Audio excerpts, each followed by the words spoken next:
19th workshop of FONTAGRO, Climate Change and Artificial Intelligence Impact in the Agriculture in Latin America and the Caribbean. Welcome to FONTAGRA.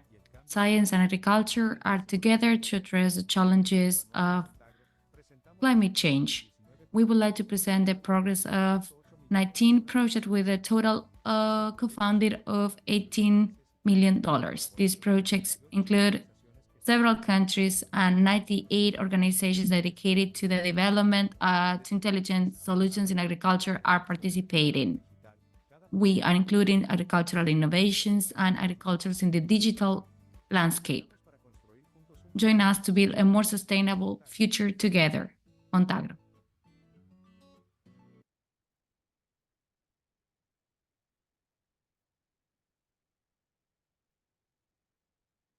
Muy buenos días a todos.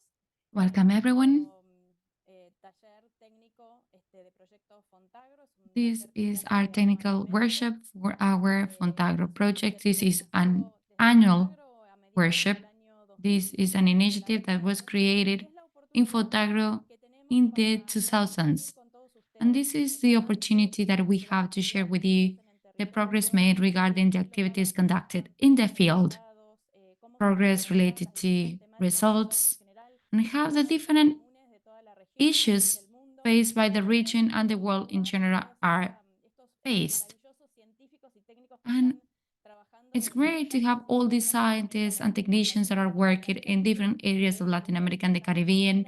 And they are here to tell you firsthand the areas in which they are working in a collaborative way with other partners in the region. Now, I would like to give the floor to our President, Juan Cruz Molina Hafford, who will be opening this event. Thank you. Good morning, Eugenia. Good morning, everyone. I would like to greet the community of Latin America and the Caribbean who are here today. For me, it's an honor to start or to open this 19th workshop of technical follow-up of FONTAGRO projects.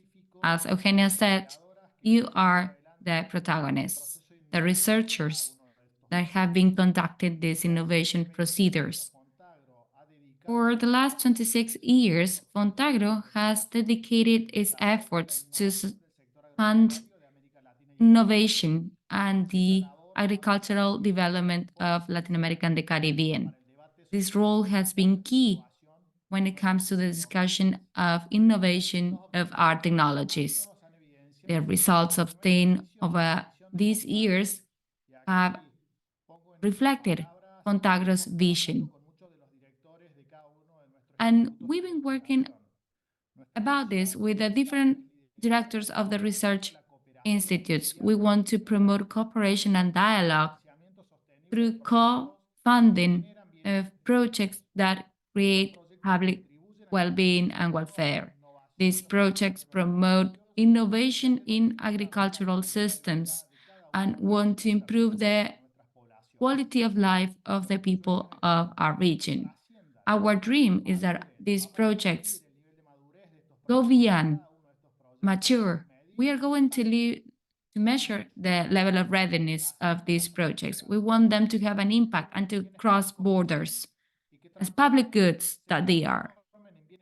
And we want these projects to become private goods or that they become part of private goods. Welcome to this 19th workshop on technical follow-up of FONTAGRO projects. Every dollar that we invest in your projects should be multiplied. We have 19 projects that cover 98 organizations and that create impacts in over 19 countries in our region.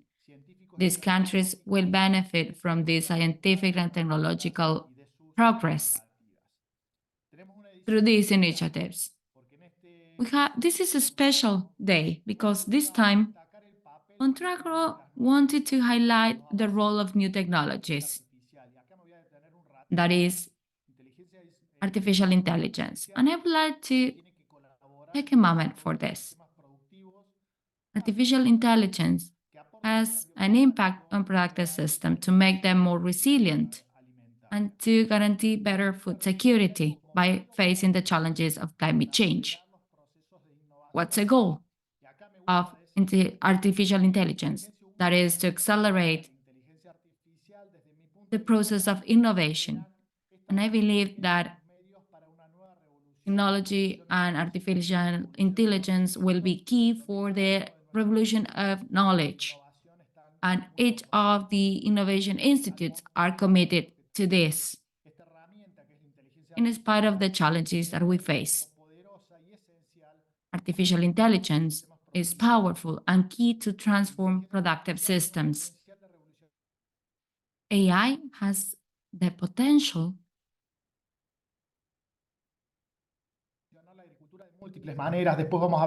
to promote agricultural in so many ways. We will give you data later, and the different scientists and specialists will be talking about this.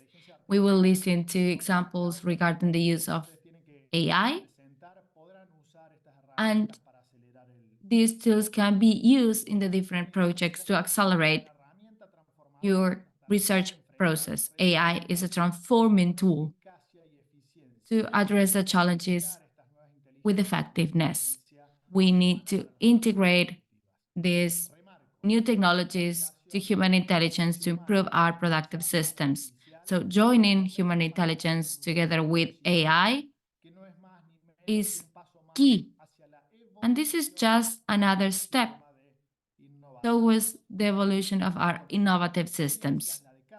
Your knowledge, your expertise, and the concepts that we will be presenting these days will be a source of learning for everyone. I wish you the best success for researchers, scientists that will be presenting the results of their work over these days. I would like to especially thank the directors of FONTAGRO, who will be facilitating the spaces of discussion. And I would like to thank you, Eugenia, and our team in FONTAGRO. I am convinced that this event will mean a significant step towards sustainable agriculture. I am here willing to listen to your presentations, and I wish you all the success. Big hug.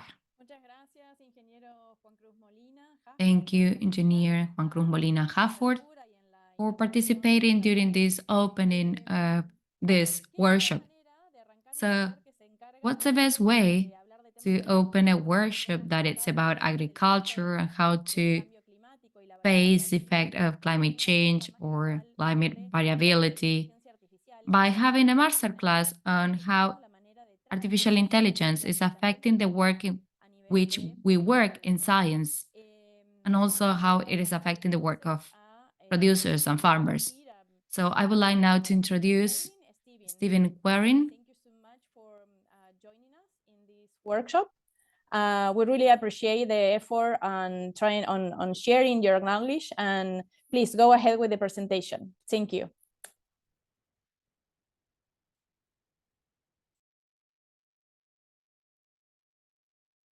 Good morning, everyone.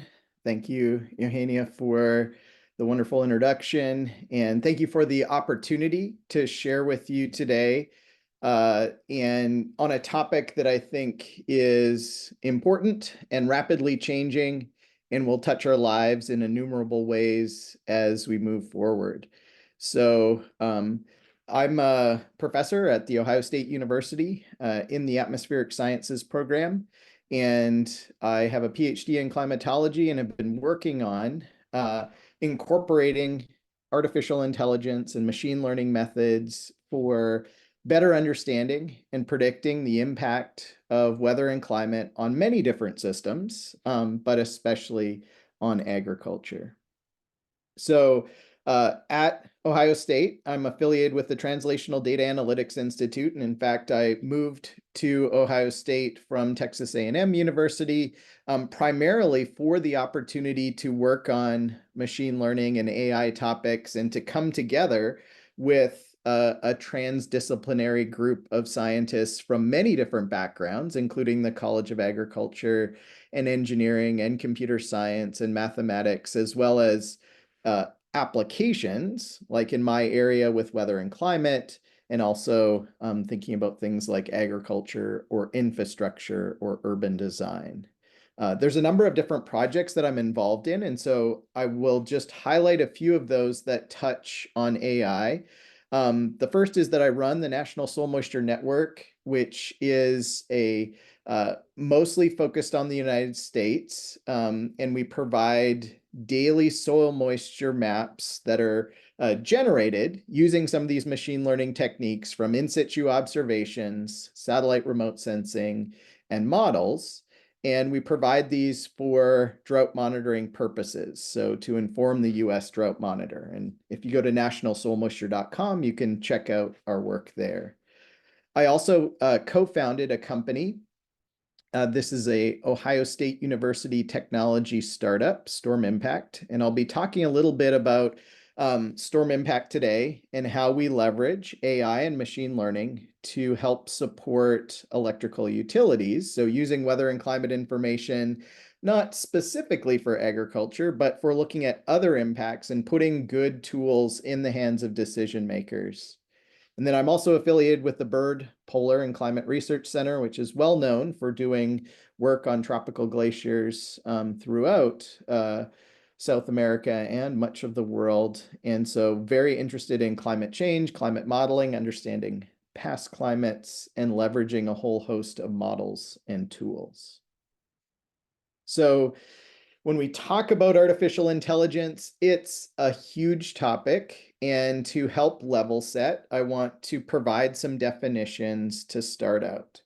So what is artificial intelligence? What is machine learning? What is deep learning? What are these terms that get thrown out all the time? I like this graphic a lot. It was from the Bulletin of the American Meteorological Society and published a couple of years ago to help provide an overview of how AI is being used within the atmospheric sciences.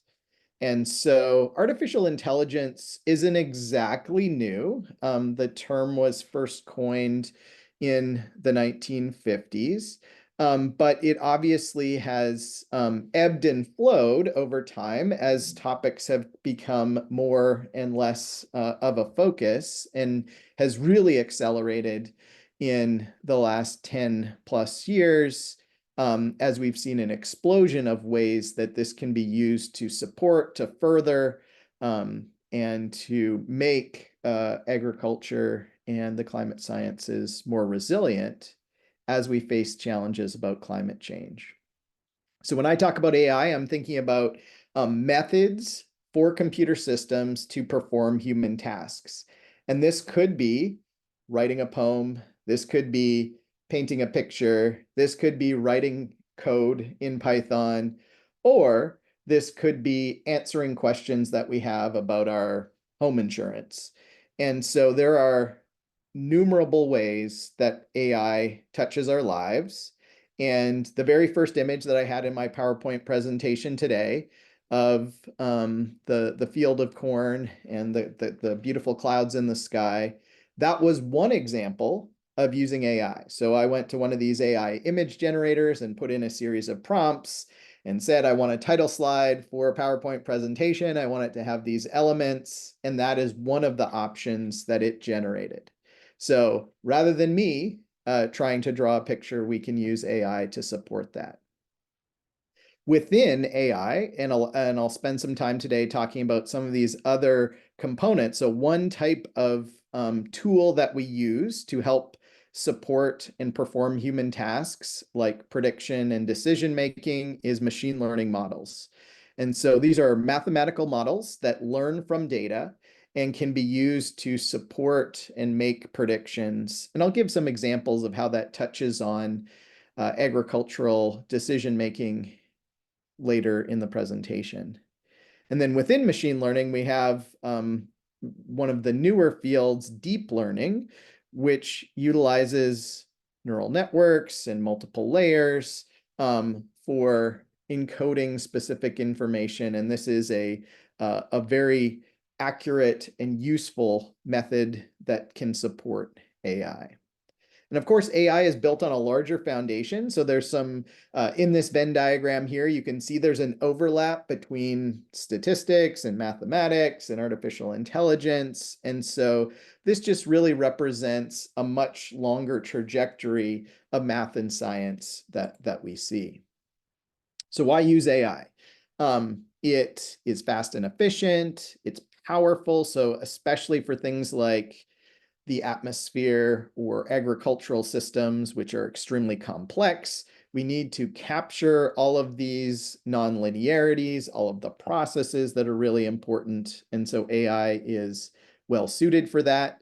It's flexible, so it can solve many different kinds of problems. And as I mentioned, everything from creating images to writing code to producing text or answering questions, we see applications of that in our world today, and that's only going to grow in the future.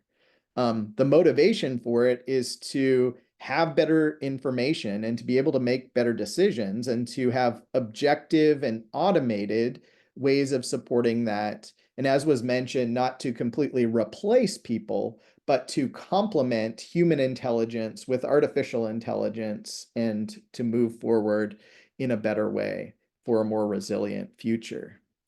And we see that these methods can produce improved accuracy. And I'll highlight a couple examples of that where we compare a physics-based model to a machine learning or AI model to see how well those can perform. So as I mentioned, this term artificial intelligence is not too new. It was first used at this Dartmouth conference in 1957, coined by a scientist at MIT. And there was a growth in this in the 1960s, and then it kind of went out of fashion and then came back in the early 80s. And if you were sort of even just following things in the media and the newspaper, IBM and their Deep Blue beat Garry Kasparov at chess. And that was one of the big moments that catalyzed people's interest in this technology. Can computers really replace human intelligence? And we've seen an acceleration of that in recent times. So this just kind of compares the different time periods and when these things really took off, and we'll only see that accelerate in the future. In the atmospheric sciences, this is kind of what it looks like if you categorize what are the topics that people are working on, where are scientists putting their time and effort. And so by looking at conference presentations over the last number of years, and so if you look in the 1990s, it was really methods like neural networks and tree-based methods, fuzzy logic were kind of the key terms. Whereas in recent years, we've seen an explosive growth in using deep learning methods. We still see that neural networks are important, and I will talk about those a little bit today. And then there are other methods like tree-based approaches. Random forest is an example of that. And then there's a whole host of other AI methods that are commonly used. So I like this just because it shows that different methods come in and out of fashion over time as the science evolves and as we see which methods are most effective for solving the problems that we're facing. So in my realm as a climatologist, which obviously is really important when we think about agriculture, what are some of the ways that we're using AI today? So what are some of the weather and climate applications of artificial intelligence? I've highlighted one example down here in the lower right-hand corner. This is an AI-generated hail probability map. It's a forecast model that takes in numerical weather prediction data and predicts where hail is going to occur. And there are 3 different methods here, a deep learning method and 2 different random forest methods.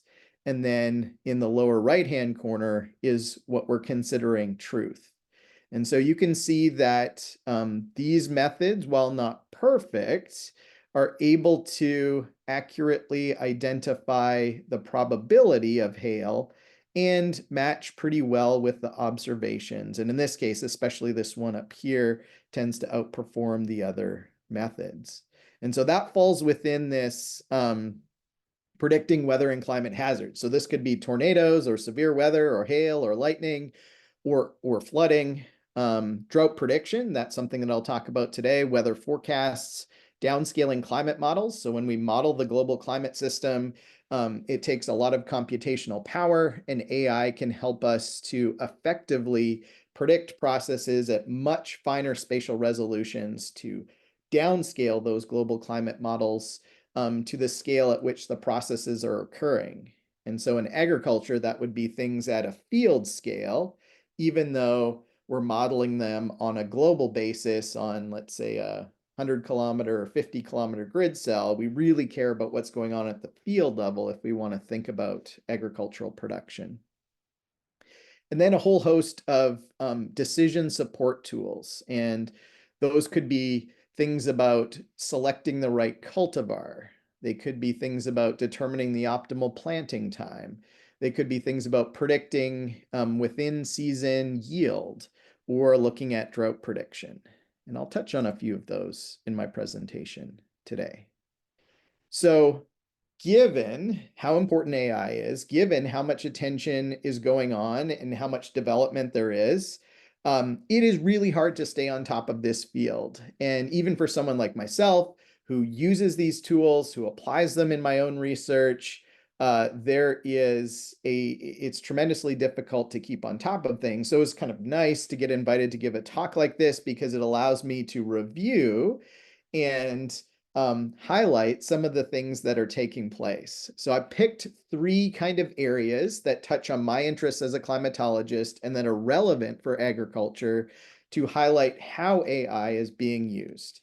The first is for improving weather and climate models. And this is a collaboration between IBM and NASA, and it was just released last month. And so it is an example, just one of many examples that are going on in the world related to how AI can be used to give us better weather and climate information. And we know that that sits at the heart of understanding and optimizing agricultural production and generating resilient agro systems that can respond and be productive regardless of weather variability, regardless of climate change. The second I'll draw from my company, Storm Impact, where we'll provide an example of how we use weather forecasts to put tools in the hands of decision makers. And the third is focused on drought prediction, something that's really important as we think about mitigating the impacts of climate variability, is understanding when and where droughts are going to occur so we can take decisions to minimize their impacts. So first, something that is very recently in the news, a collaboration between NASA and IBM to build what is known as a foundation model for weather and climate. And the reason I highlight this is because we will be hearing more and more about foundation models, and this is a great opportunity for all of us to leverage the work that's being done by these research powerhouses, because all of the information that they're developing in these foundation models is open source.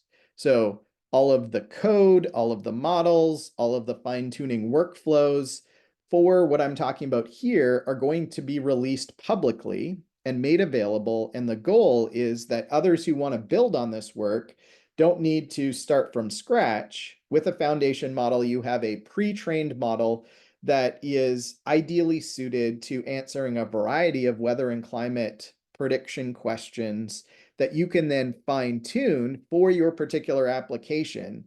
Do you want to know the probability of hail occurring over a particular field? Do you want to know how much precipitation is going to occur over a particular time period? And so you can use these pre-trained foundation models to help without having to go through the whole process of the feature selection, feature engineering, and training of the data with these really large data sets. This one is known as the Prithvi Weather Climate Model. It uses 40 years of data from NASA's Modern Era Retrospective Analysis for research and applications. That's a long acronym, so it's abbreviated as MIRA-2. And so all of that data is what is feeding into the training of this model. They have also worked to build other geospatial models, and I'll talk about those in a moment. And that leverages NASA's satellite observations. So what are some of the things that you can do with the Prithvi Weather and Climate Model? Well, first, it's designed to downscale to get things at a more granular resolution. So rather than the 50-kilometer resolution from a global climate model or from MIRA, you can get down to 4 kilometers or a little bit lower, which is approaching that field scale that we're interested in agriculture. Using a foundation model is really helpful because IBM has used their supercomputers to generate the training that you need to apply it. And it is much more efficient to do that downscaling using AI than it is using a physics-based model, which are very computationally intensive.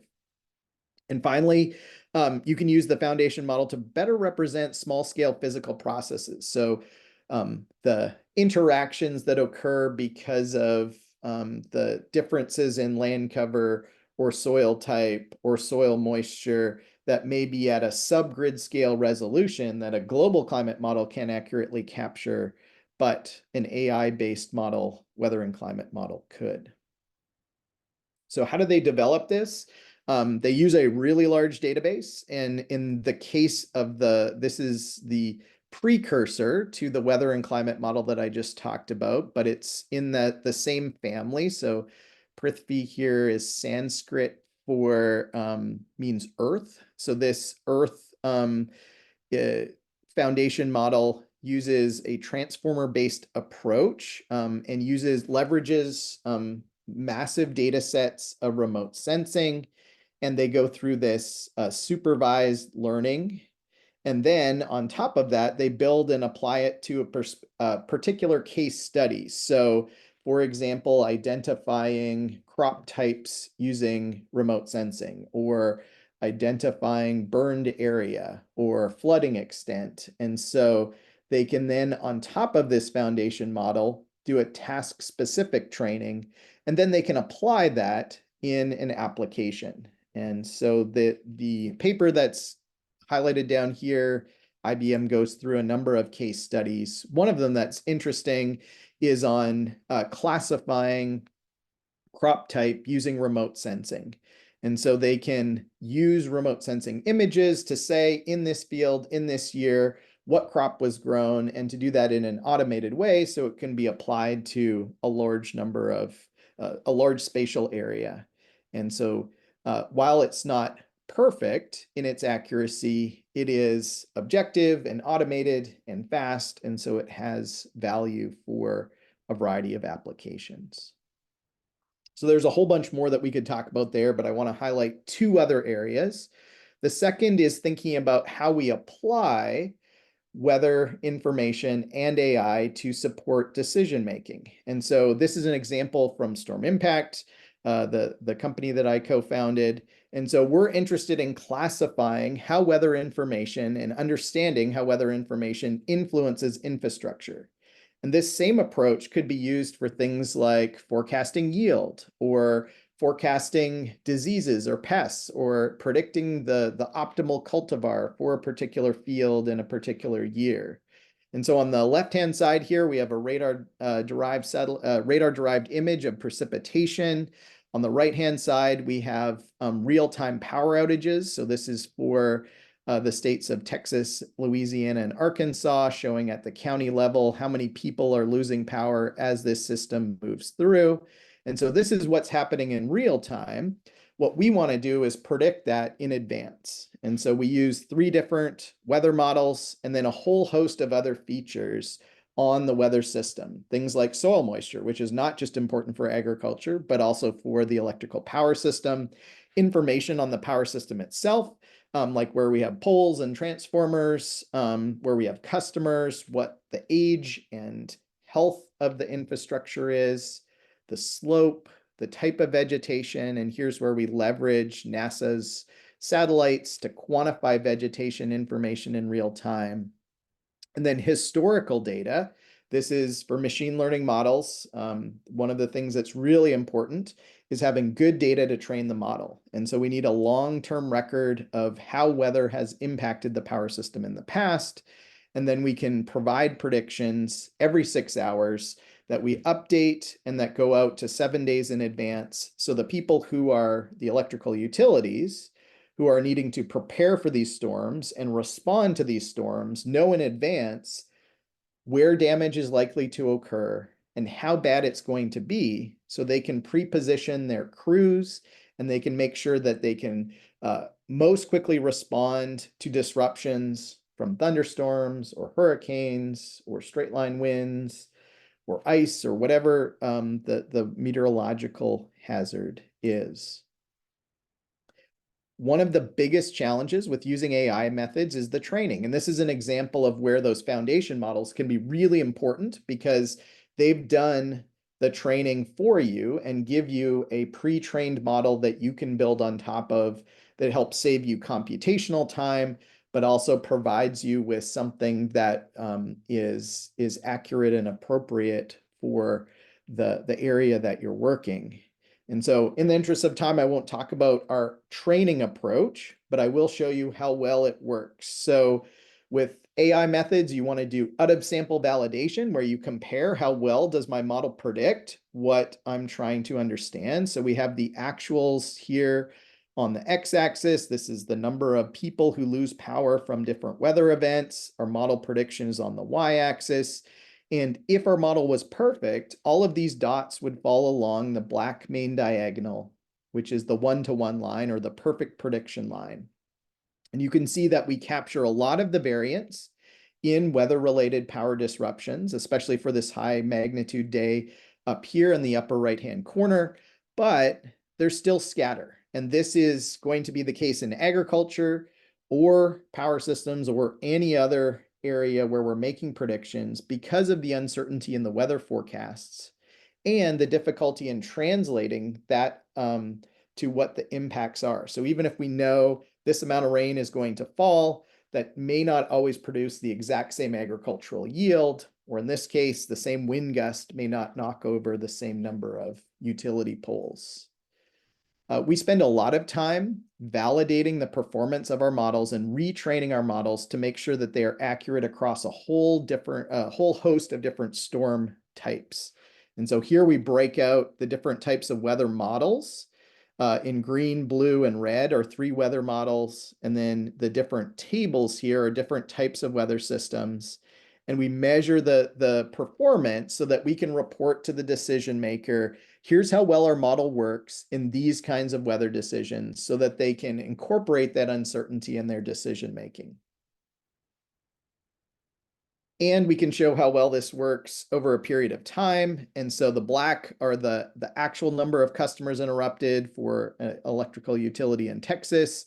Our predictions are the blue line in the center of the red shading, might be a little hard to see. And this is a probabilistic prediction. So the red represents the uncertainty, the best case and the worst case. And communicating uncertainty in predictions is really important. And so this is one way that we share that information with decision makers. So while that's focused on power systems, which are not exactly the same as agricultural systems, there's a lot of overlap in how we could use weather models to predict yield, or we could predict diseases, or think about what the optimal cultivar is. And so that's why I shared that example, just to illustrate the same kind of weather information and the same process can be used fit to a different variable of interest. The third and final application I want to highlight is related to drought prediction. And there's a lot of work going on in this area. Here I pulled a paper that, this is not my own work, but pulled a paper that was published in December.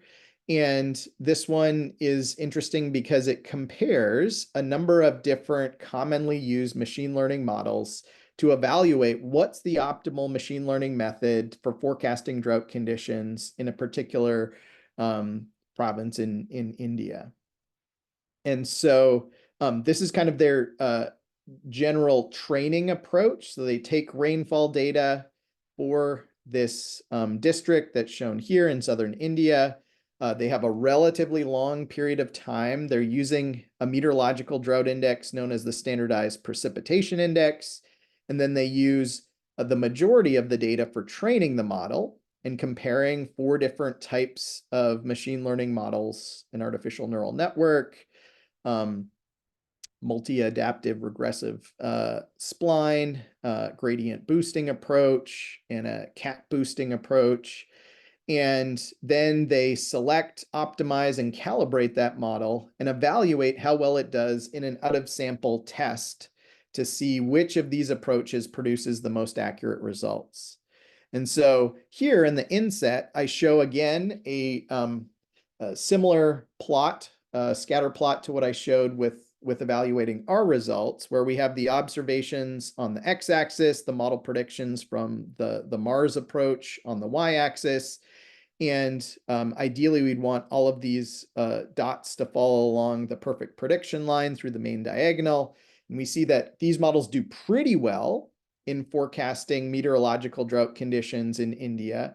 This is with a 1-month lead time. So this is not a whole season. And so it's kind of a minimal lead time. But they do pretty well at predicting precipitation 1 month in advance using this particular approach. We can also see it spatially. So the actuals are shown here in the upper left-hand corner. This is what actually occurred in terms of drought conditions in April of 2019. And then the predictions from the 4 different methods are shown here. And their results indicated that the Mars, the gradient boosting, and the cat boosting approaches, these 3 outperformed the artificial neural network, not just for this one event, but kind of overall. And there's lots of work going on across North America, South America, India, and around the world in leveraging AI for drought prediction, which has a tremendous value for agricultural decision makers. So let's look to the future and how AI might influence things going forward in the realm of climate change, and agriculture. One continuing area of growth is what's known as explainable AI, or abbreviated XAI. So a limitation of traditional AI methods is they're kind of a black box. You train it on a particular data set, you make a prediction, and you use that prediction, but you can't, unlike in a physics-based model, always determine cause and effect. What is controlling this? What's going on? What are the underlying physical relationships that are accounting for this? And so the advantage of XAI methods is that, like physics-based modeling, you can get at the causal connections within the data set, which helps to build trust in the predictions. A second area of growth will be continued improvements in weather and climate forecasts. So this is both projections of future climate change and in short-term weather forecasts. And one way that's going to take place is that rather than having these 2 schools of thought, where you have AI-based methods and you have physics-based numerical weather prediction models, there will be hybrids that are produced. There are already, where some of the components of the physics-based models will be replaced with machine learning or AI-based models. And so there will be a blurring of the lines between these 2 traditional camps, and that is likely to lead to both improved understanding and also improved prediction. A third area of growth, when we talk about machine learning, it's limited by the training data sets that go into it. And so the more and better training data that we have, the more accurate machine learning and AI methods will be in predicting things like crop yield or disease or drought. And so leveraging all of the devices that we have that make measurements in the environment, whether that's on an infield system like a tractor, or whether that is part of an irrigation system, so you know exactly how much water is being applied to different parts of the field. The more observations that are incorporated within the models, the more accurate the models become. Another area that is going to become increasingly important as we see AI infiltrate all of our decision making is this idea of trustworthy AI. So can we, should we put our faith in these models to make decisions? What kinds of decisions is it appropriate for AI to make? And are there any biases that are introduced into that process because of how we collect data? And so the ethical and moral and trust related questions of AI are extremely important. And as I mentioned, making these tools, sort of democratizing this, making it open source, open science. And so the example I provided with IBM and NASA is a great one, because with this foundation model being made available to the public as an open source code that anyone, anywhere in the world can go and download and use, it lowers those barriers for people in a variety of different places and with different computational resources and backgrounds and expertise. It's going to become much, much easier to use AI tools. And so just like me using AI to generate my cover image for this slide presentation, I don't know anything about art. I'm not a very good artist. But I can go to a website and enter some prompts and generate something that is useful and usable and valuable, and I can do it quickly and easily without much cost. And so this is really going to push that frontier for AI. So with that, I will conclude, and thank you for your attention. Happy to take questions. Thank you, Stephen, very much for the great presentation. And also congratulations for the company that you are building. That's really important to move forward, all the topics related with artificial intelligence. And also, I was really curious about the timeline that you pointed out in how all these tools and this knowledge were evolving and migrating to a more deep construction of what machine learning and artificial intelligence also currently is. We have some questions from the audience. One of them is if this kind of model are also available for Latin America. And I know that you mentioned that you are collaborating with South America. Can you explain a little bit more about that?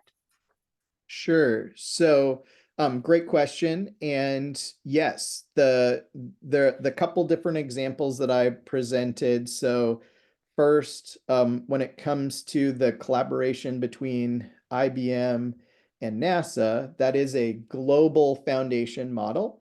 And so it has been trained and validated and is applicable in any region of the world. And so South America and Latin America, the Caribbean, and beyond. And so that would have direct application to weather and climate and associated impacts modeling in those regions. Similarly, in my review of the literature for the drought prediction, there has been work that has been done in South America looking at leveraging machine learning for drought prediction. And so those tools and techniques are completely applicable and also accurate in locations outside of just the one small district that I chose for kind of highlighting the performance here. And for the work with my company, we're using weather models that are global. So the global forecast system And so that means that the inputs, the features that we're using for machine learning and training our models can be done anywhere in the world. And we work with a variety of different domains and application areas. And so the nice thing is that these tools and techniques can be readily applied in different climate regions. And while you may want to customize like the particular features that are most important in a semi-arid climate in North America might be different in a climate in a different part of the world, the data sets and the methodologies are directly transferable. Yes, and you point something that is very important, which is the data, the training data. I think one of the key aspects for the evolution and the growing of all this model is try to get as much data, training data we can, and also try to see how these training models are working in different environments. And what would you say about how from the science aspect, or maybe not the science aspect, maybe from the organizational model, how we can contribute better to facilitate scientists to work in this tool? Because this is a new discipline, but it's not a new discipline, but it's a discipline that I think all the scientists need to make a kind of a catching up with all these machine learning tools and AI tools. What you will recommend to a scientist in how start working on artificial intelligence? Yeah, great question. And Eugenia, one of the things that you said, which I think is right on the point, is the importance of data. And these are data-driven approaches. And these models work best when we have as comprehensive a data set as possible. And traditionally in science, there has been some stovepipes where maybe one person working on soil physics may not talk to a person who's working as much on genetics or who is not working as much on the production technology. But in fact, with machine learning models, we want to comprehensively understand the agricultural system and the soil component, the atmosphere component, the biological and plant component. And so for these models to be accurate, that means we need good data to train them and to validate them. And that means that data sharing and making repositories or places where people can utilize, provide, combine data sets and access them in a easy to use way can really open up the next frontier. And so what you saw with the IBM NASA collaboration, the secret sauce, as they called it on the website, was the fact that NASA has global observations of these conditions at high resolution over a long period of time. And so if we as scientists are able to provide our data and share our data with others who are working in this area by combining those data sets, that can really enhance the accuracy and the types of applications that we can do. Well, Stephen, thank you very much for this wonderful presentation and all the explanation and that you have made over your work. We hope that we can collaborate together soon. And I don't know if maybe some people in the panel, the scientists that we already have right now, they want to make a question, or we can keep in contact with you as well.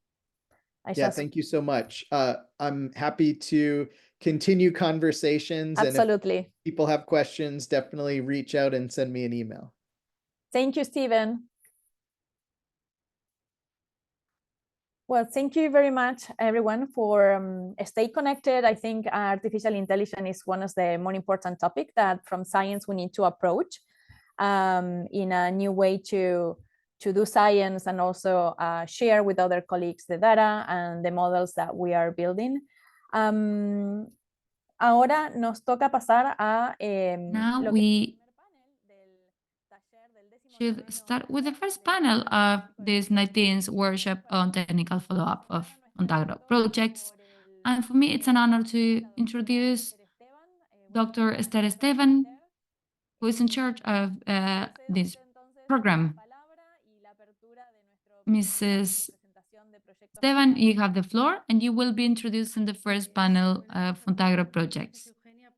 Good morning, everyone. Thanks, Eugenia, for your introduction. I am still impressed by the presentation of Steve. The future ahead is unpredictable. Artificial intelligence will help us to have better predictions, but I think that the future is unpredictable for sure.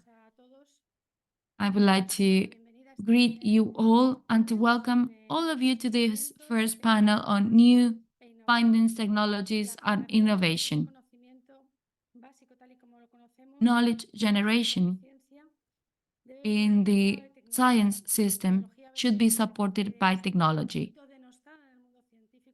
Sometimes technology is underrated in the scientific world, but it's so necessary. The technology is transferred to real applications. The agricultural sector is benefiting from advanced technologies. And today, we will see and get to know some examples that will be presented by the different researchers. These are innovative solutions that are transforming the agricultural arena.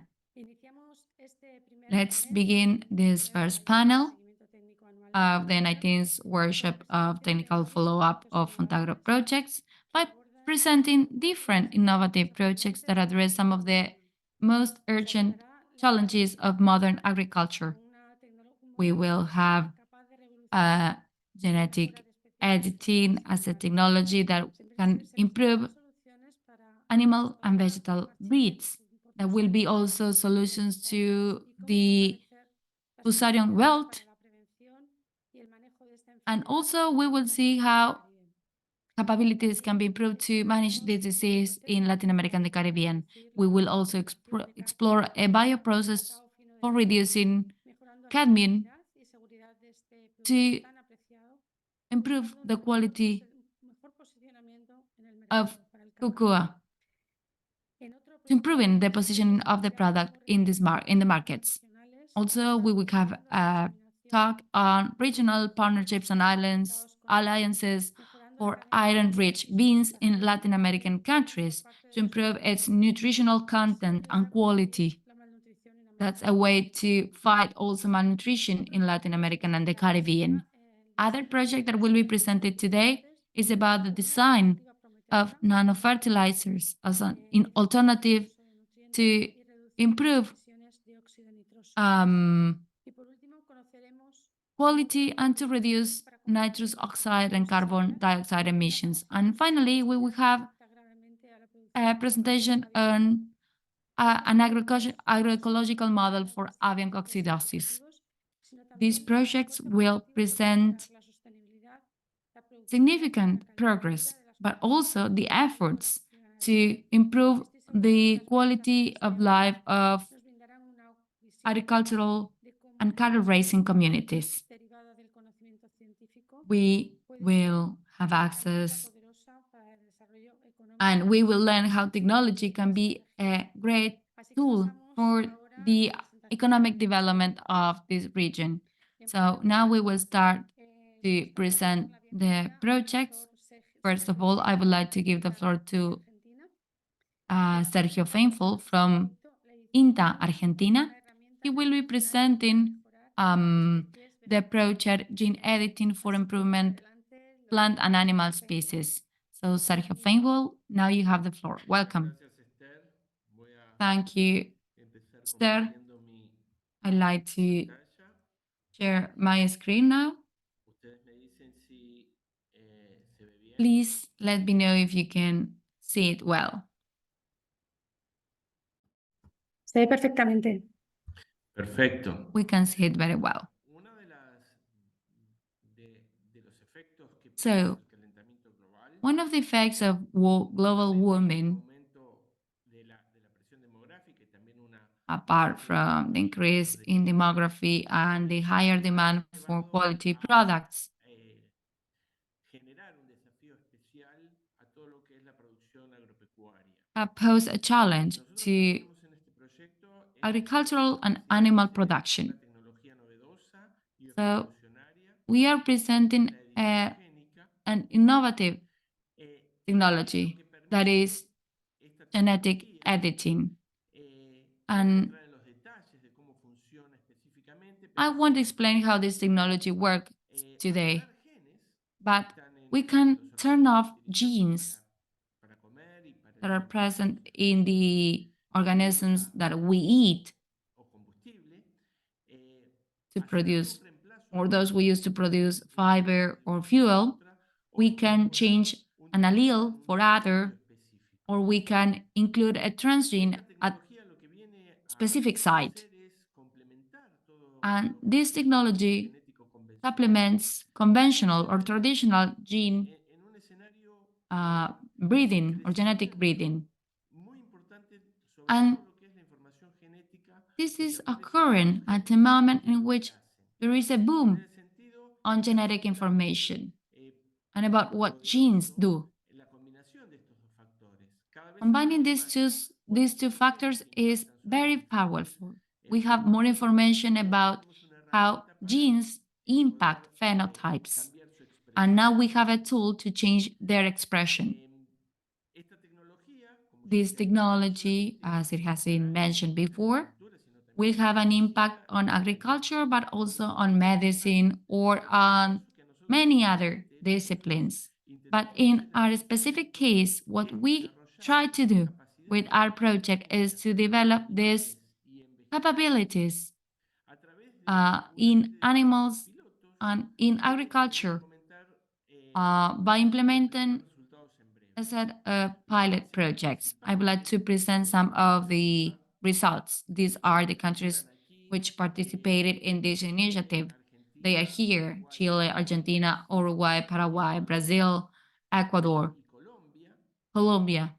Y en todos estos países And lo que tenemos es una gran cantidad de in these científicos countries, we capacitados have many para scientists punto de who are getting trained capacidades. to Un present aspecto no this or to menor work on these es projects. cuál es el escenario A key regulatorio de esta aspect tecnología. Y todo lo que is ustedes ven aquí en about verde, que son regulations of the claves o use of curvas, this technology. And you can son see países in que green aceptan que the los countries that desarrollos basados en accept la edición that génica these gene puedan editing finalmente ser developments reemplazados be por used, mejoramiento convencional, con lo cual and no they tienen una use it regulación restrictiva over como lo hace el conventional tratamiento transgénico methods. y aquellos It países hasn't que been the están en same with amarillo están transgenics, and those countries decidiendo marked in actualmente yellow cuál are es el camino still a tomar. deciding what Básicamente, is the best siguiendo la definición pathway de for estos them. organismos But genéticamente by modificados en el following protocolo de the Cartagena, definition todos estos of países aceptan genetically que se puede modified incorporar células de organisms, ADN all foráneas these countries accept the como lo que no incorporation sería of considerado un alien laboratorio de ADN, organismos genéticamente which modificados. will be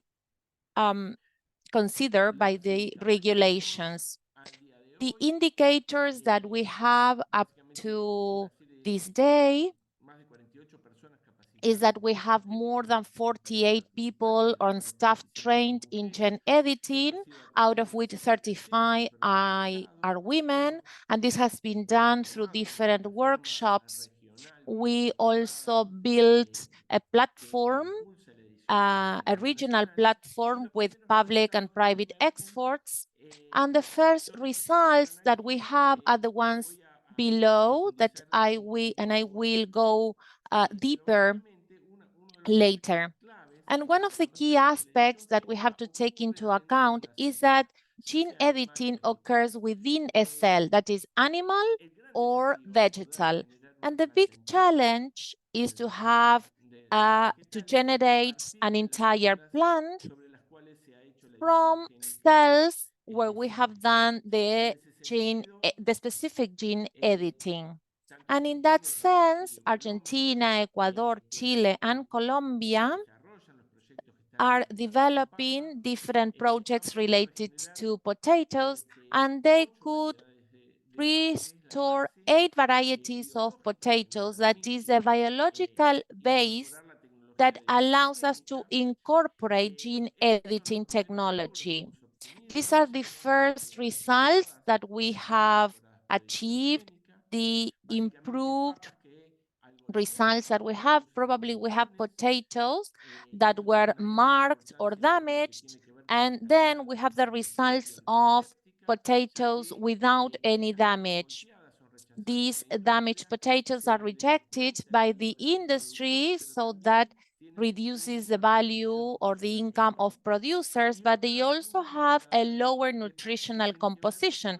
So we can improve potatoes for storage, that they can be stored at lower temperatures, because potatoes are produced during different parts of the year, but they can be stored in low temperatures. And if that is the case, they have these dark colors, so which they have potential cancer effects.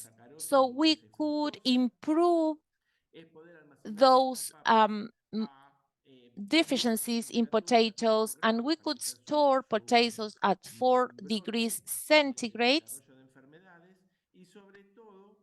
And especially, we could reduce the potential creation of toxics.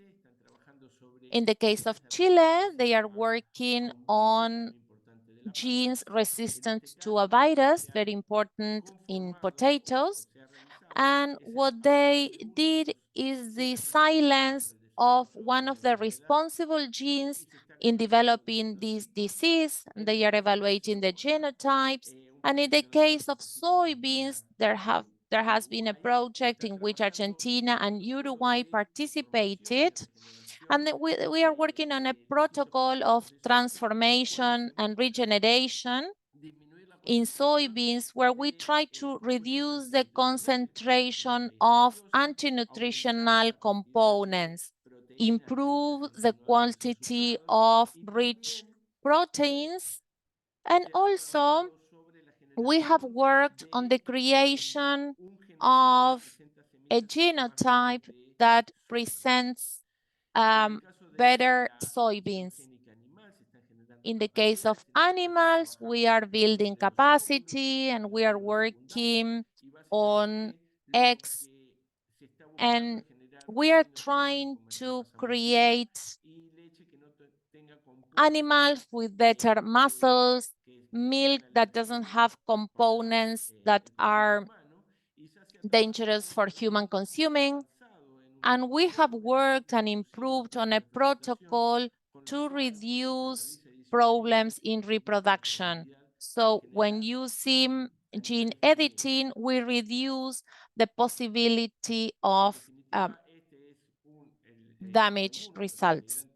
This is part of our staff, members of different countries. We gathered last December on our annual meeting to discuss in person about our project.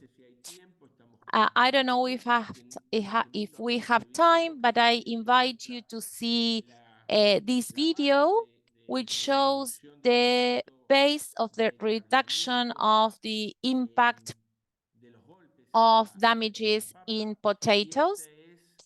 And these are those who participate of this project funded by FONTAGRO, Prosisur, and by ACA, that is the Cooperations Associations of Argentina, and other stakeholders. Thank you very much. Thank you, Sergio. We have time, so if the video is short, we can see it. Okay, let's see it then.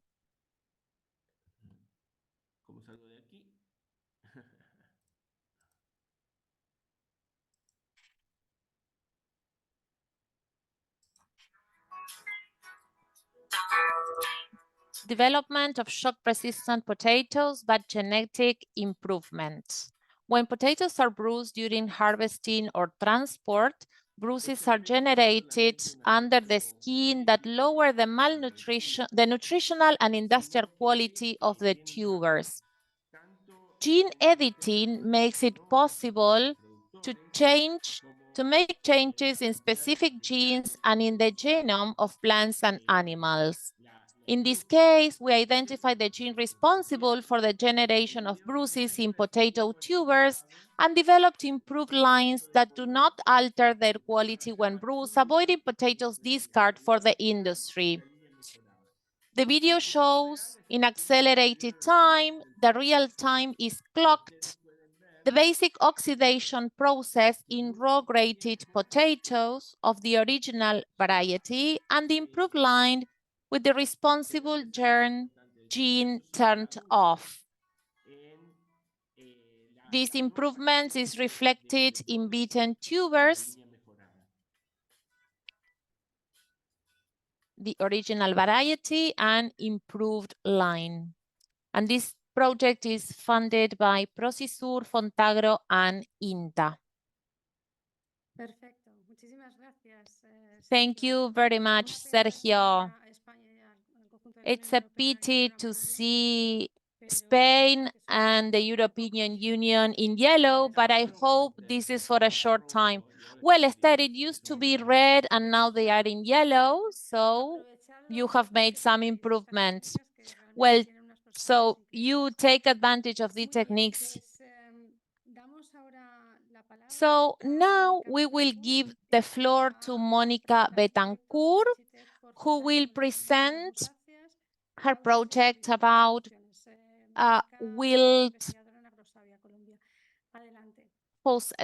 she will present about the management of Fusarium wilt in Latin America and the Caribbean. Mónica, we give you the floor. Mónica, estás con el micrófono apagado. Hola, buenos días. Por favor, me confirman que se escucha. Hello, good morning. Can you hear me? Can you see my screen? Yes, Mónica, go ahead. Well, good morning, everyone. Thank you for those who are here today. I will present the results that we have had with this project conducted by 6 countries to strengthen capacities for the prevention and management of Fusarium wilt in Latin America and the Caribbean.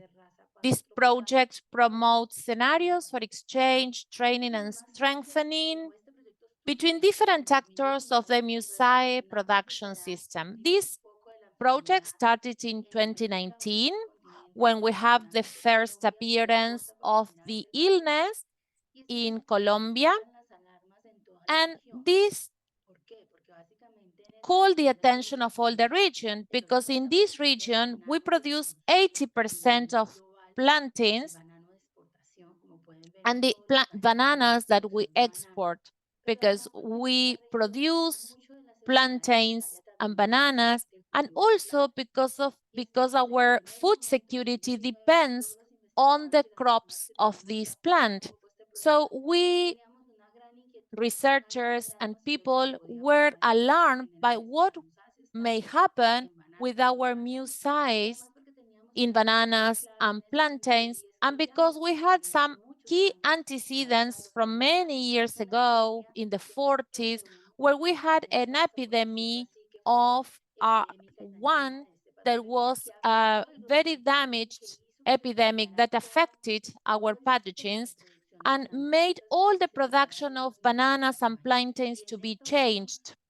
So in this occasion, and from that moment on, we don't have like material that is resistant to FOC R4T. So today, this was reported in Venezuela, in Peru, in 2021, and in 2023 in Venezuela. So we are working on this project to strengthen capacities on how to address this illness. Basically, our initiative has 4 components to validate For example, the first one is to standardize and to validate diagnostic methodologies for FONTAGRO identification. The second component is to evaluate biosafety practices and soil management with emphasis on biological control for fusarium suppression. And we are speaking in these countries on how to live with this pathogen. The third component is to evaluate promising materials for their resistance to FONTAGRO. And a fourth component that is to manage and transfer knowledge and technologies for the prevention, containment, and management of fusarium, especially FOX7TR4. I will go to the results up to the diagnostics that we made with all the countries that participated. We had the protocols for the detection of FOXTR4 that were standardized, and we created a platform, a diagnostic platform with different pathogens control. And in Colombia, we worked with most producers also, and we worked with the PCR digital protocol to detect sometimes difficult FOC quantities that were difficult to identify. So we worked on the detection to identify the pathogen in soil and water as a strategy to continue in identifying the epidemic. And to do some follow-up, we were lucky enough to have the first protocol to identify the pathogen in plants, because most of the protocols are designed to identify this in already symptomatic plants. So we worked with different countries, and all of them will apply them according to their necessities. We had the first rule, that is to not to allow this pathogen to enter the country, and to do the applications and biological controls.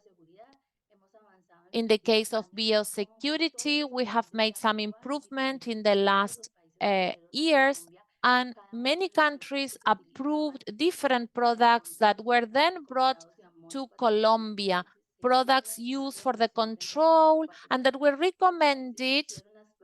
And the countries did some statistics with the R1, for example, that they were using, and they showed the results of Panama, Ecuador, comparing the control that is in red, and these in blue are the numbers of the different products evaluated in different times. So we have products that can control the pathogen and that can work very well in biosecurity schemes, which is key for countries, because when they have the problem, they will know where to go to find the information and which one will allow them to create more recommendations for their own case. So there were different products that addressed different pathogens, and we found different for the different countries.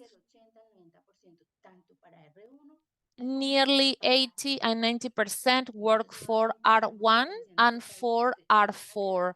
We have the different strains identified, and these studies in Colombia are a little bit more innovative. First, we made progress in the investigations and we had results in fields, and we have products like these ones that have very good results to prevent the entrance of the pathogen and to reduce the quantity of ill plants. In the case of the improvement of genes, we have done studies in Colombia and addressed different studies to introduce materials that in Colombia we introduced materials from CIRAD, from France. We also introduce other materials deploys improved that we have at this time with Agrosavia and Embrapa. Also GCTC from Taiwan and other materials from other companies that are started to be evaluated. This has been a huge work to start working on the regulations to analyze risk for the introduction of materials and to apply them in our different settings. One is under control conditions, another is done in greenhouses in Guajira. This one shows a field. This shows affected zones and unaffected zones. And we did evaluations. We conducted evaluations in areas where the pathogen is not present to see how the material works and how they behave. The results up to now show that the CIRAC materials are very promising. They have a high resistance, and then the Ruby material gets ill with an incidence of 100% and a severity or seriousness of 70, which makes the discharge of materials that can be used in the production process of affected series. But these three materials are good for plantains. We've done many trainings. We have trained 7,774 people. We did many 120 workshops, 6 papers have been published, 8 videos, 6 presentations in international conferences. I would like to thank also during this presentation the teams that are part of this project in Ecuador, INAP, in Argentina, INTA, and then we have partners from Dominican Republic, Luis Matos, David, Pedro, who are in charge of this strategy. I would like to thank our partners and also the members of the industry who have supported us during our funding initiatives. They help us also during the research process. Thanks, Monica, for this interesting presentation and for sharing with us so many advancements that are benefit so many farmers in the industry. Now I would like to give the floor to Adafisa Stoccotti from the University of Buenos Aires in Argentina. She will be presenting the progress made in the project bioprocess for reducing the solubility of rhizospheric cadmium. You have the floor, Adalgisa. Thank you. I would like now to share my screen. Please let me know if you can hear me well. Everything's okay.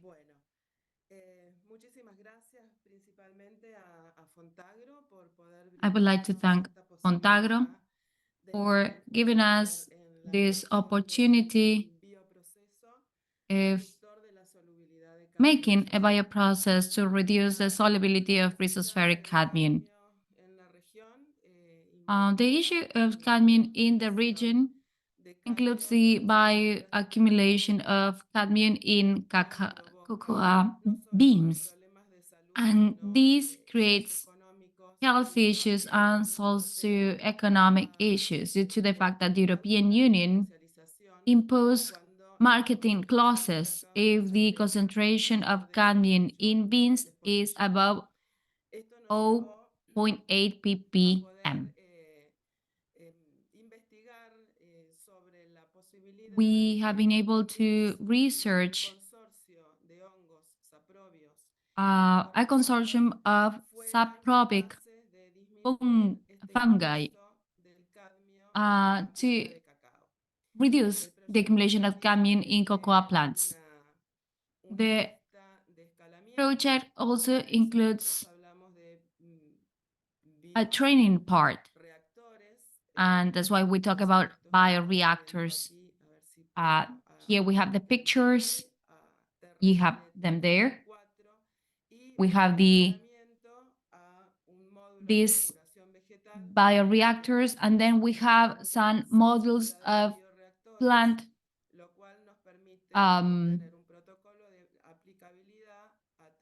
improvement. We have some models in the field, and therefore we reduce the error percentage, because when you work under greenhouse conditions, you have better conditions than when you go to the field, you find some surprises. So what we do is try to approach what happens with cadmium at the root level, and also to see what happens with the accumulation at the different levels of the plant. And we've been using different strategies and using different consortium of fungi to see what happens at the aerial part of the plant. Here we have the countries that have been participated. We have Ecuador, Spain, the CSIC of Granada is participating in representation of Spain, and in Argentina we have the University of Buenos Aires, the Lab of Microbiology, CONICET, and the National Technological University, together with the National Commission of Atomic Energy. So here are the findings. First, we've been able to establish the characteristics of the soil of Ecuador, and we identify those that will help us to have an abundant microbiota. And the mix of fungi that we were going to use depended on that type of soil.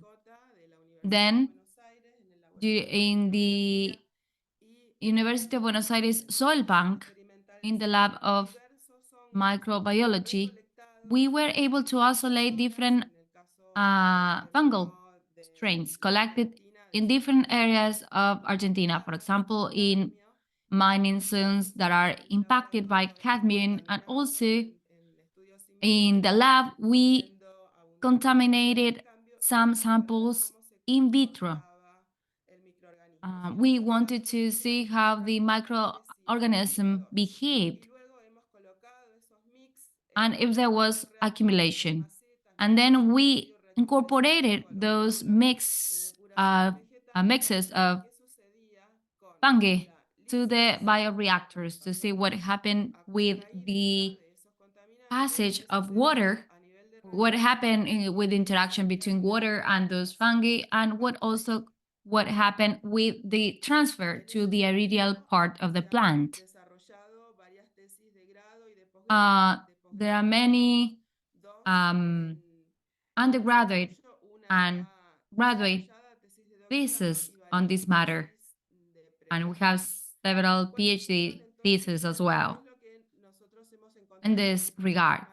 And these are our findings. We have pictures of the bioreactors. You can see the pictures in the right upper part. And you can see the plants grown under greenhouse conditions, then the fungi that we isolated, and that are the tools. And here we have the vegetal purification, or the plant purification modules, before transferring the plants to the territory. When it comes to training, we have very good reception. We train farmers, that is Tier 1 training, and then we provided Tier 2 training to entrepreneurs, students,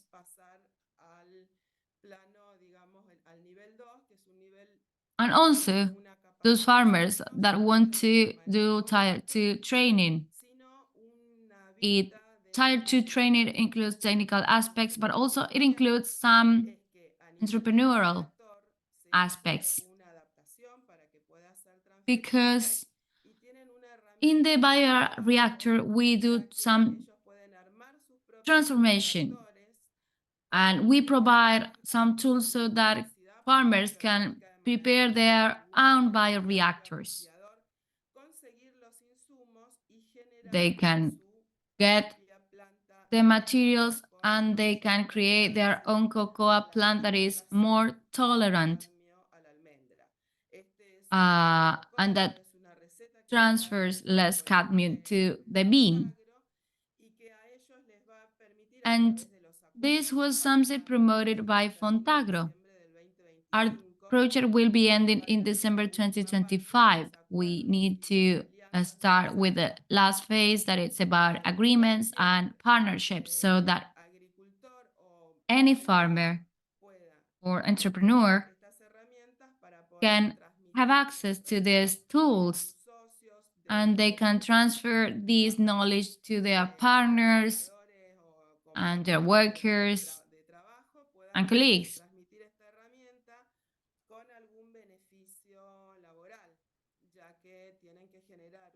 And in exchange, they should create some work benefit because they have to create these bioreactors. They need to isolate the fungi in a natural manner.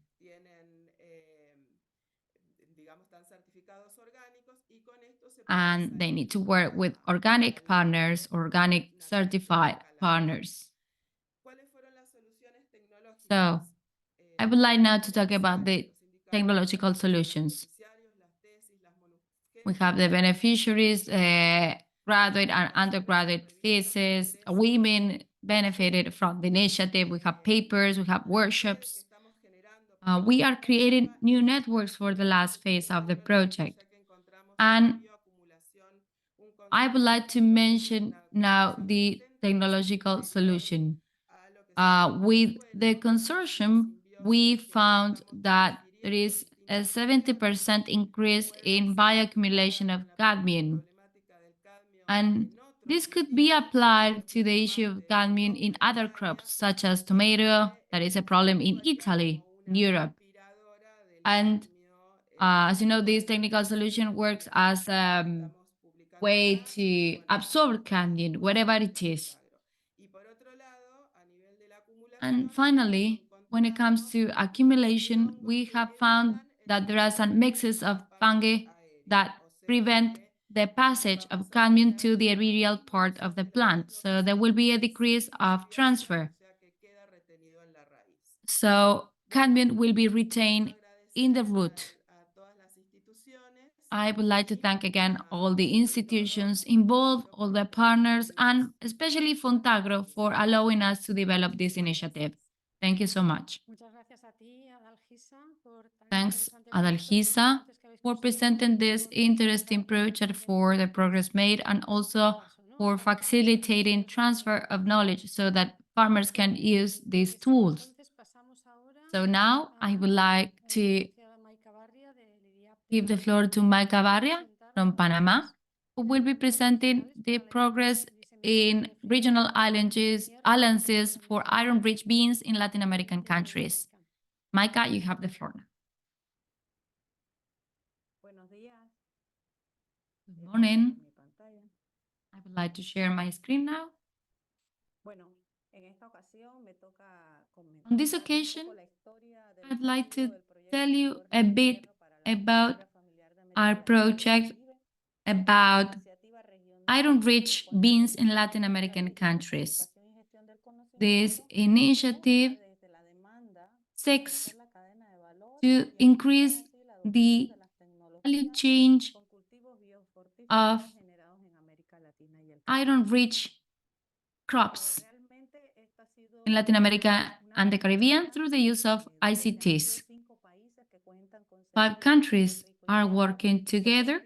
They do have iron-rich beans: Peru, Colombia, Dominican Republic, Panama, and there have been many challenges to identify the different factors of the food value chain and also to identify strategies so that iron-rich beans can reach consumers and also to promote the adoption of these technologies. Those are the challenges. The big promoters of this project are related to food safety and security policies to address the lack of macronutrients.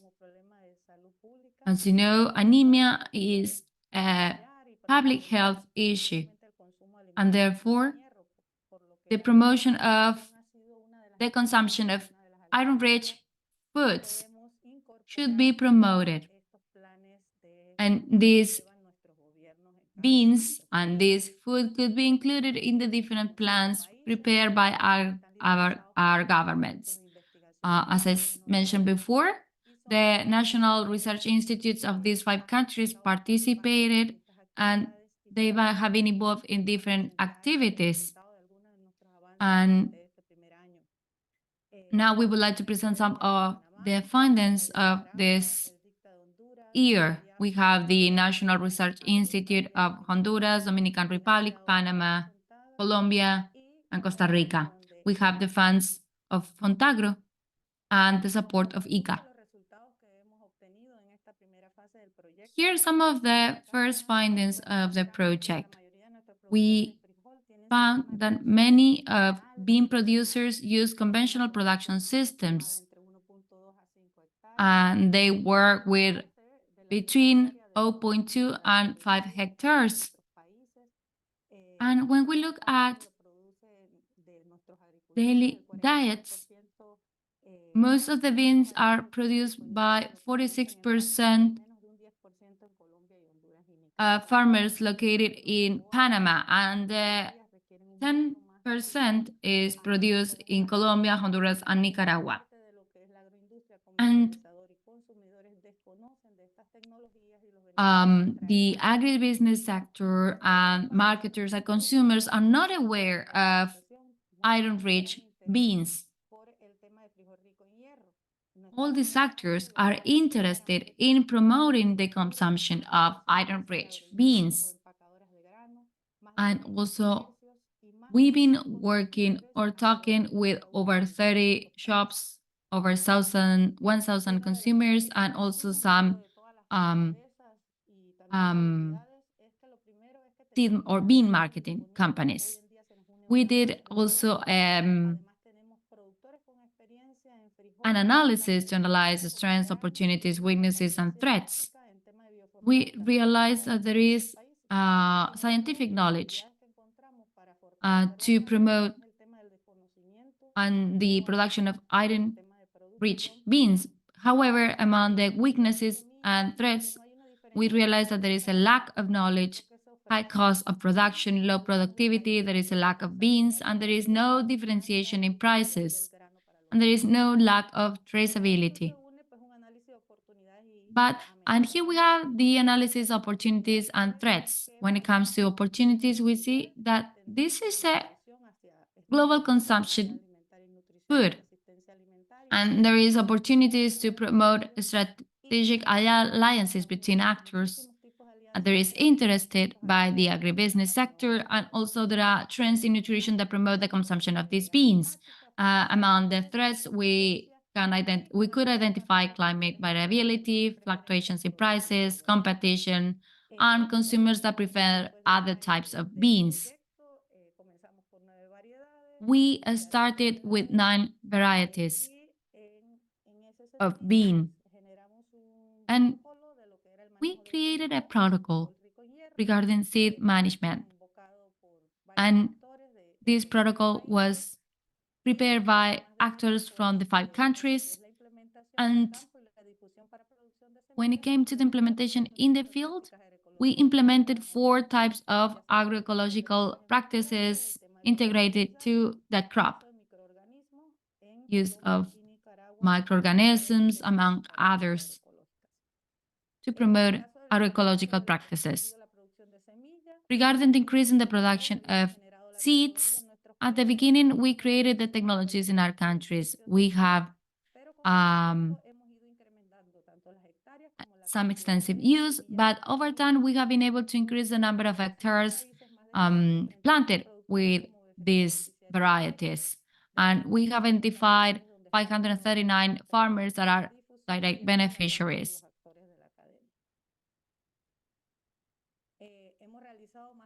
We have conducted over 56 events across the 5 countries. This has promoted the exchange of knowledge. We have 5 regional events. We have also trained 1,800 people. In each of these places, we have trained consumers, farmers, agribusiness businesses, private companies, the academic sector, and other scientific and researching actors. During this process, we developed a guide. We made a diagnosis about the strategy and what we are still missing, because we need to cover the full value chain. And that's why we made a diagnosis and we have a plan of actions in order to strengthen our coverage of the value chain, and we have achieved 17 strategic partnerships so far. And we have achieved a differentiated packaging for iron-rich beans. You have information about the origin of the beans, and you have the nutritional information of these iron-rich beans. Part of our indicators are these ones have been mentioned before, and I would like to highlight that we are connecting farmers, families, indigenous peoples through this project in each of these countries. Beans, farmers, and producers that want to have their seeds certified. And I would like to highlight the social and cultural value of this project, especially in Colombia, because they are working to promote products that are native to their territory. So here you have part of the team, and the farmers are also part of the team. Here we have some pictures.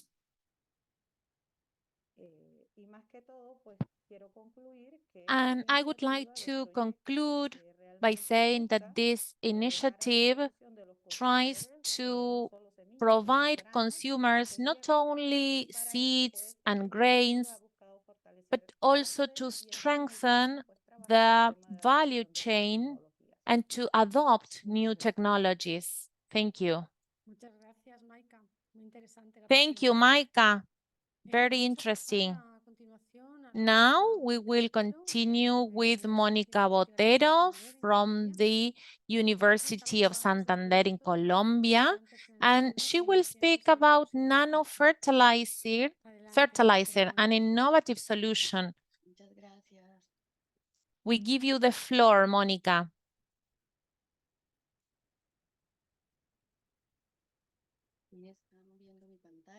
Can you see my presentation? Can you see my screen?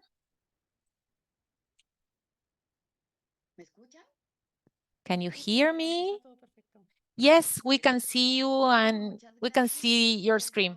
Well, thank you very much Thank you for having me. Thank you to FONTAGRO. It's a pleasure to share this day with you.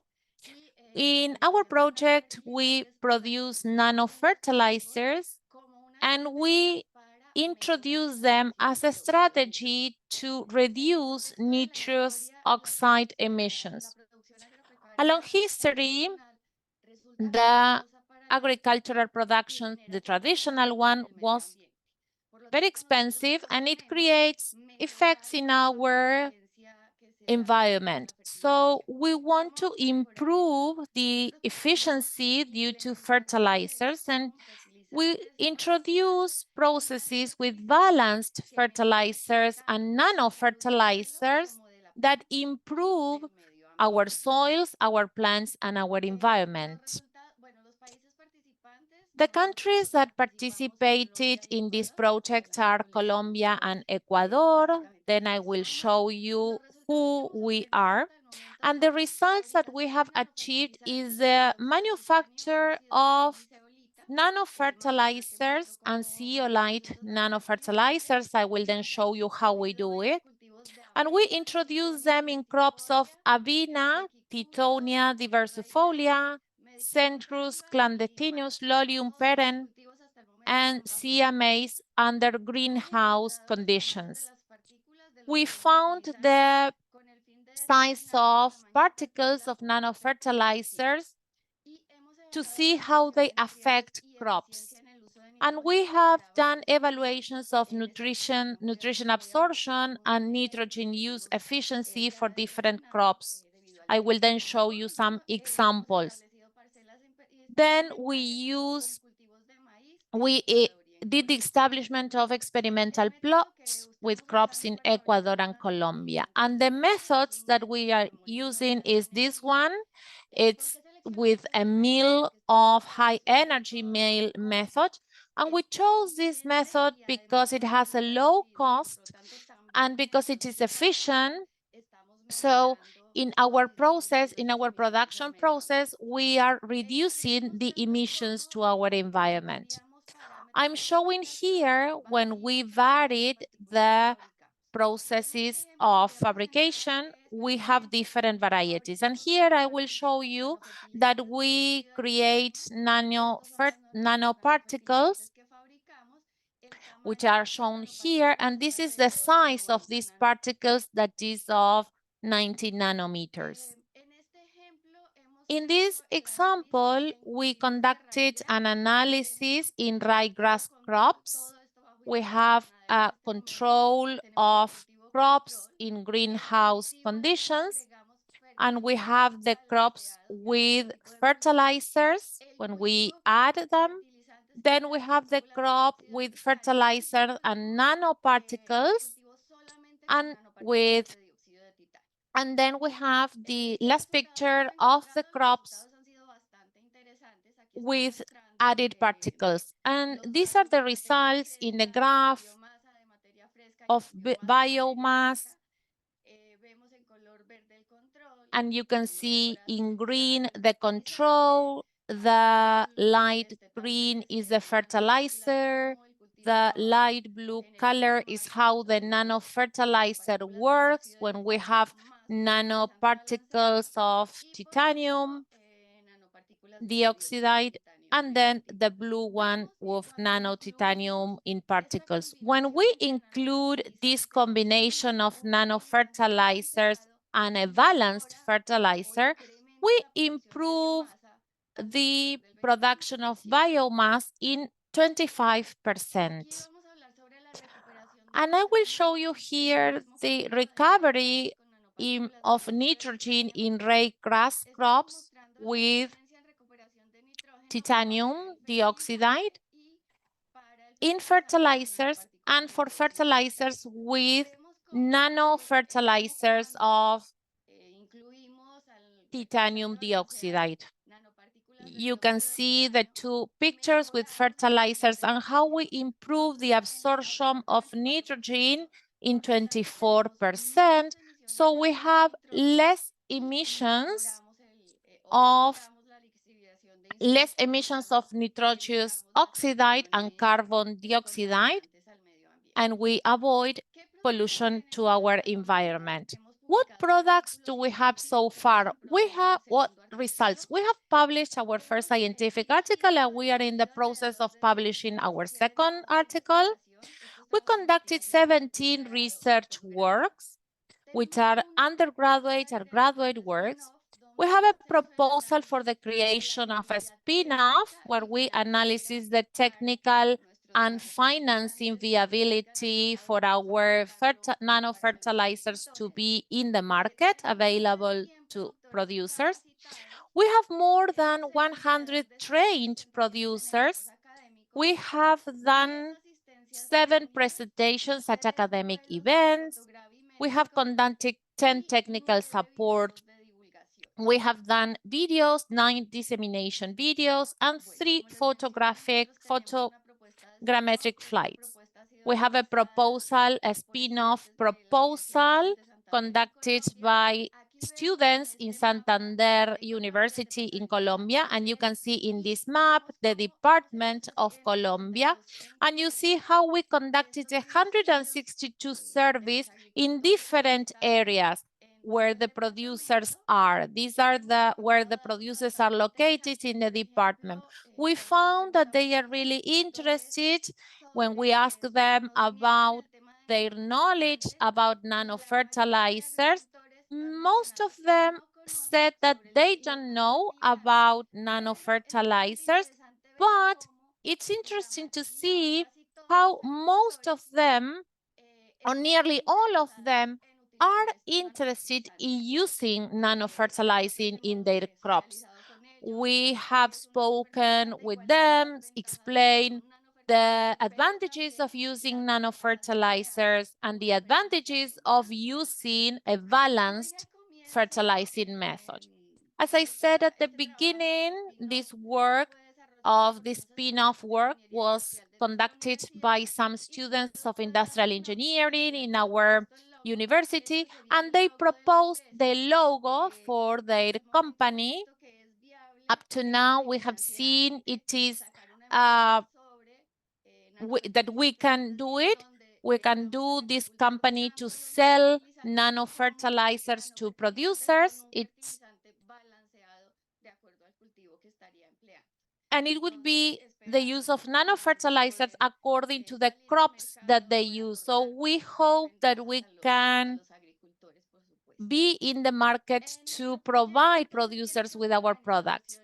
Now, the participating organizations of our products are the Industrial University of Santander in Colombia, with schools in Bucaramanga, and I would like to thank to the support they gave us. Also, the Technical University of Manabí in Ecuador. We have worked a lot with our colleagues there. We learned a lot from them, and I think they learned a lot from us too. So this has been a really interesting platform for us because we are a multidisciplinary platform. So it has been interesting working hand in hand. Also, I would like to mention the associations that collaborated with our project. In Colombia is the Association of Producers of Santander, and in Ecuador, an association of producers. Also, I would like to thank ICA for providing us with resources which have been very important for us. Lastly, I would like to thank our main donor, that is FONTAGRO. Thank you for your collaboration, for the support that you have given us. And thank you very much to everyone. Thank you, Monica, for all these advancements to precise agriculture, and thank you for reducing the impact to our environment. Now we will move on to our last presentation for the morning, and it will be presented by Anabel Rodriguez. And it has to do with agroecological models for avian coccidiosis. So, Anabel, we give you the floor. Hello, everyone. Allow me some minutes to share my presentation. Can you see it? Perfectamente. Yes, we can see it.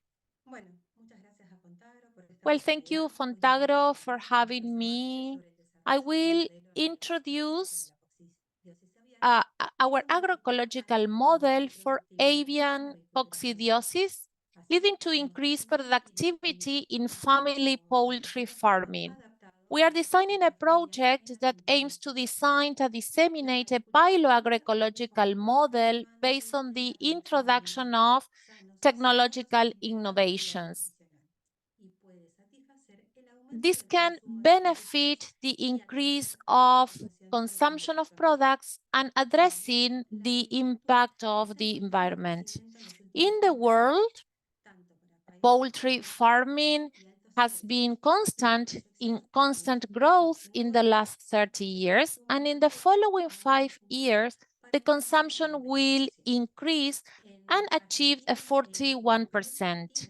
In Argentina and in Latin America, this protein of poultry is the most consumed, exceeding 30%. And according to FAO, 80% of households in developing countries are devoted to poultry production, both for self-consumption as an income or as self-consumption. But avian health can be impaired by coccidiosis, decreasing productivity. So prevention methods such as vaccines or anticoccidial drugs are used in the industry, but these are not used in family agroecological systems. Therefore, we sought a more efficient production system within the One Health approach. We are trying to find interventions to apply in family poultry farming and more efficient methods.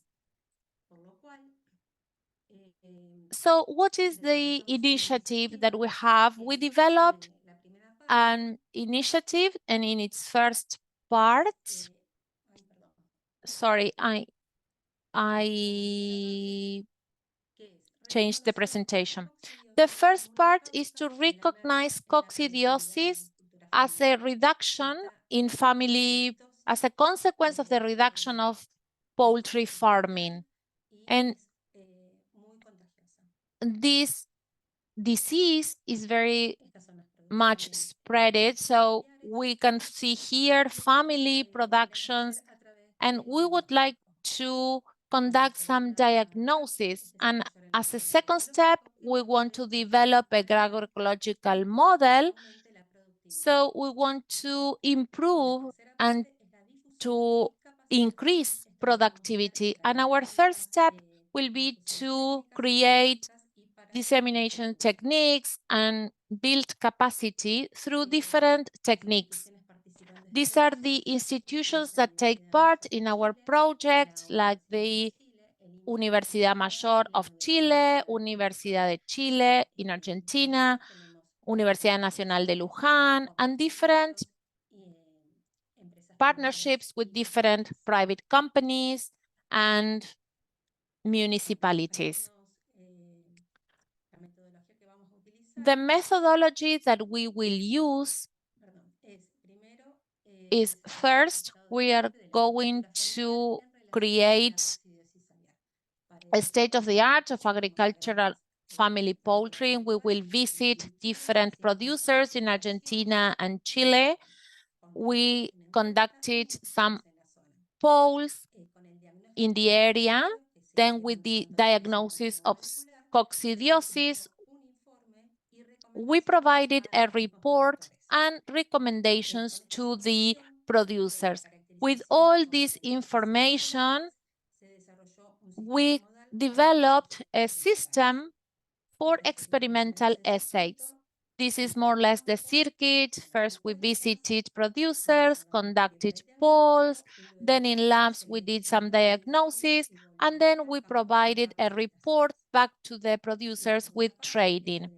The second part is the development of experimental assays with the results that we had in the first phase.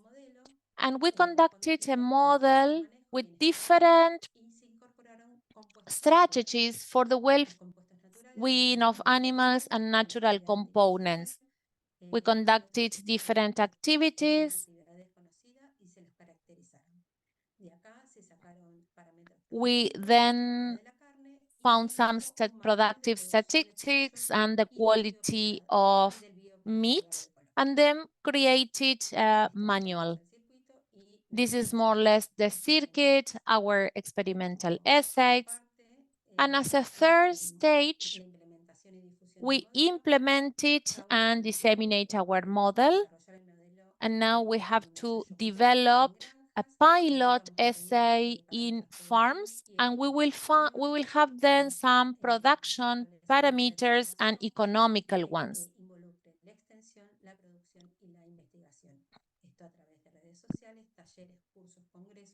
We are working on an innovation network by promoting activities in social media, trainings, etc. Here we have some indicators. 154 farmers are receiving direct assistance. We've done 90 surveys, 135 biological samples have been processed. We conducted 94 workshops and seminars, and around 16,000 people have been trained directly and indirectly. We have published 8 papers. There are 3 undergraduate theses, and over 8,000 women have received training as well. Here we have the most relevant trainings of the first stage of this process. We did a geolocalization strategy of 90 farms. We conducted the surveys, we did the diagnosis, and we provided guidance to 150 farmers. Here we have the findings of the samples, 96 counts of heights per gram. Then we have an 85.42% of positive results, and we develop a DNA bank, and we identify the regional strains or varieties. And we found that the 7 species of this disease are circulating in this region, and we try to see how what is the percentage of clinical and subclinical species that are circulating in these farms. We also establish the characteristics of the farms. We try to publish based on that information some baseline information, management, well-being, and nutrients to improve or to provide recommendations for improvement at the farms. So we try to recommend improvements in terms of management in the farm, also how to include or improve natural components and nutrients, and also how to improve the well-being of the animals. We conducted 25 experimental trials to measure the impact of coccidiosis, the quality of the meat, and also other aspects. Among the productive parameters,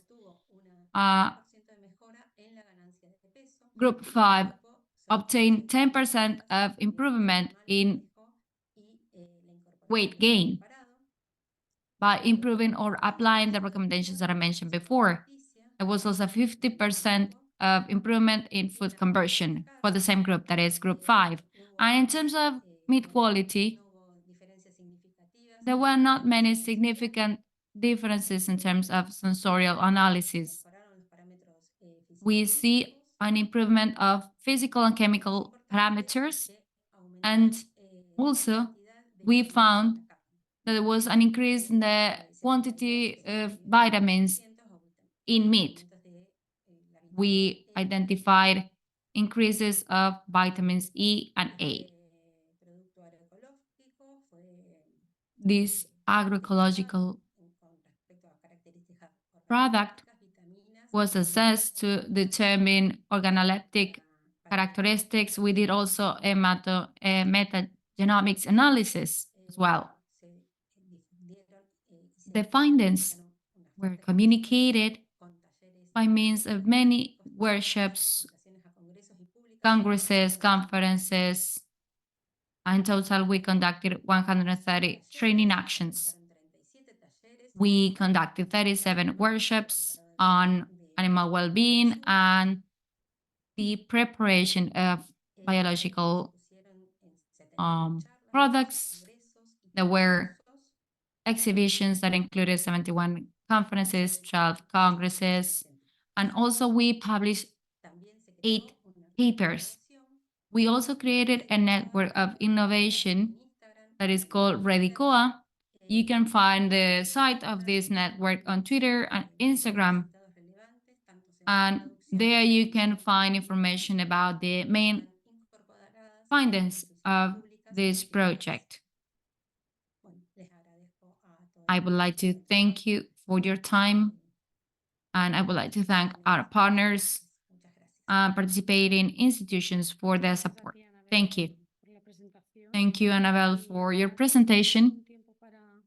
Now we have some time for questions and answers. I don't know if any of the participants have any questions. I don't know if the attendees have any questions for the presenters. I don't see any questions on the chat. I don't see any hands raised. So I would like to conclude this first session of the workshop.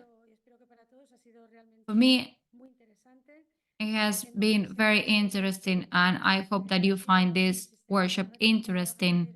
These projects pursue a more sustainable agricultural and cattle raising system. They also promote nutritional improvements. They use the most advanced technologies to promote the work of farmers and producers across the region. And they also promote the social and economic well-being of farmers and producers in the region. Thank you for being here. And I would like to thank FONTAGRO and its partners that help us realize these projects. And let's hope that we can move forward with the modernization of the agricultural systems in the region. Thank you for participating today. Now I would like to give the floor to Eugenia. Thanks, Esther, for leading this panel. I would like to greet and to congratulate the colleagues who presented the results and their findings today.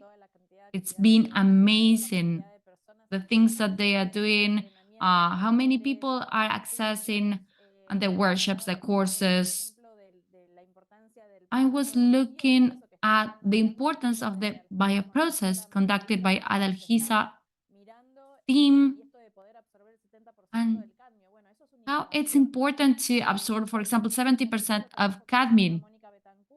Also, I would like to congratulate Monica's Bentancourt work that is focusing on a very particular disease that is so important. And we are seeing how FONTAGRO, through financial support and also through participation and communication, was able to reach to bilateral organizations and international organizations to create an international network, because many of these issues are shared by many countries of the region. So we have regional public goods that become global public goods. Thank you, everyone, for presenting, for your leadership, for your work, and for your efforts. I would like to especially thank the members of the Technical Administrative Secretariat of FONTAGRO, because they are following up on the development of this event, and we would like to invite you for tomorrow. Tomorrow we will be starting at 9 a.m. We will have the second panel, and we will have another masterclass as well. And we will have presentations related to how we address the effect of climate change and climate variability. So we hope that you can be here tomorrow. Thank you so much, and we'll stay in touch. If you have any questions, you can send an email. Thank you for being here. Greetings. tenía una pregunta.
Decimonoveno Taller de Seguimiento Técnico Anual de FONTAGRO, Cambio Climático más Inteligencia Artificial en la Agricultura de América Latina y el Caribe.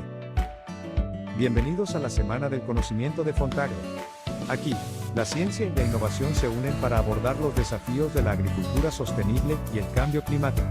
En el 19º Taller de Seguimiento Técnico Anual de FONTAGRO, presentamos los avances de 19 proyectos con un total de $18.8 millones cofinanciados.